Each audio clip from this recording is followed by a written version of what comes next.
William mengambil dan merasa kaget. Ini kok berat banget ya? Pikir William.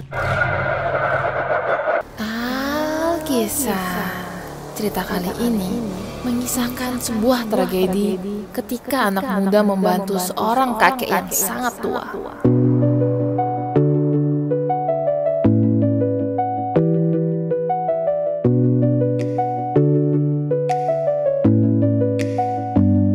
Cerita ini dialami William ketika dia duduk di bangku universitas. Pada waktu itu, karena ingin menambah penghasilan untuk membayar kuliah, William bekerja serambi kuliah. Dia menjadi kurir yang mengantarkan barang. Suatu hari, dia mendapatkan orderan untuk mengantarkan barang ke Pak Andre. Pak Andre tinggal di apartemen lantai 12. William yang waktu itu ingin cepat menyelesaikan tugasnya dan pulang ke rumah dengan segera naik lift ke lantai 12 dan mengantarkan barangnya.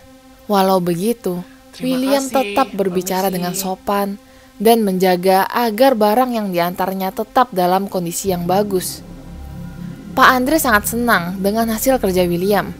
Dia bahkan memberikan tip yang lumayan banyak. Dengan hati yang senang, William pamit dengan Pak Andre dan berjalan menuju lift.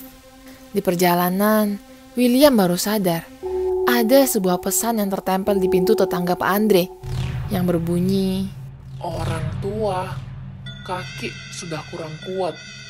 Tidak bisa turun untuk buang sampah. Ada yang bisa tolong? Membaca pesan itu, William berhenti sebentar. Agak ragu, membantu atau tidak.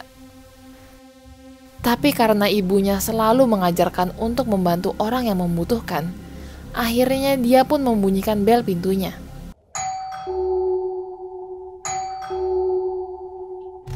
Setelah menunggu sebentar, pintunya terbuka. William melihat kakek yang sudah sangat tua. Mungkin sekitar umur 80-an. Halo kek, tadi aku lewat dan baca pesan kakek di pintu. Makasih banyak ya anak muda. Kakeknya tersenyum. Jadi tua itu hal yang paling buruk yang akan terjadi denganmu. Apalagi kalau sendirian. Tunggu sebentar ya, aku ambilin dulu. Kakeknya masuk kembali ke dalam apartemennya dan seakan menggeledah rumahnya yang penuh dengan barang. Beberapa menit kemudian, kakeknya muncul dengan kardus kecil yang disegel dengan lakban. William mengambil dan merasa kaget. Ini kok berat banget ya? Pikir William. Jadi tua itu nggak enak. Terkadang kamu akan berpikir kalau lebih baik mati saja. William yang mulai merasa canggung mendengar arah pembicaraan kakek itu, langsung memutuskan pembicaraan dengan sopan. Nggak apa-apa kek, aku buangin dulu ya sampahnya. Lalu William berjalan menuju lift. Anehnya, kakek itu mengikuti William sampai ke lift. Sewaktu William masuk ke dalam lift, kakek itu bahkan sempat berterima kasih lagi kepada William. Makasih banyak ya udah lakuin ini. Maaf ya kalau kamu merasa terganggu. Tapi kakek senang bisa bertemu denganmu. Iya kek. William menjawab sambil memencet tombol G untuk ke lantai dasar. Pintunya pun tertutup dan liftnya mulai turun. Di dalam lift, William mulai bertanya-tanya apa isi kardus yang berat sekali ini. Lalu dia juga mulai berpikir tentang kakek tadi. Sepertinya kakinya masih baik-baik saja. Apalagi hanya untuk naik lift dan bukan turun tangga. Mungkin dia cuma kesepian dan pengen ngobrol kali ya. Tiba-tiba, kardusnya seakan ditarik dari tangan William. Bunyi besi yang sangat keras terdengar sewaktu kardus itu terhempas ke plafon lift.